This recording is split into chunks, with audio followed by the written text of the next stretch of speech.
CL dan ZL berapa modal nak entry? Berapa? Baik, first of all saya bagi tahulah CL adalah, untuk yang tak tahu CL adalah crude oil. Manakala ZL adalah soybean oil. Itu adalah kod-kod dia lah, CL dan ZL. CL crude oil, ZL soybean oil. Jadi, kita bercakap berkenaan dengan modal.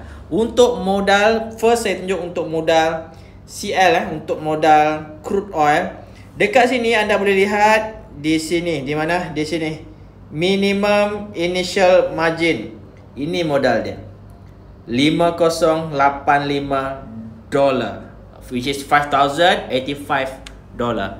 So convert lah dalam RM for ringgit something. Sekarang ringgit tengah kuat ni, so should be lebih kurang dalam 20,000 lebih untuk crude oil, nak trade crude oil. So itu modal dia, 20,000 lebih untuk MYR kalau anda nak trade crude oil. So kita pergi ke soybean oil pula. Kalau soybean oil anda boleh lihat dekat sini, minimum initial margin adalah 2310. So anda darablah dengan RM4 lebih. RM4 kita just multiple of 4 lah, 2468, dekat-dekat 9,000 lebih kurang lah ringgit Malaysia. Itu untuk soybean oil. Itu modal yang anda kena sediakan.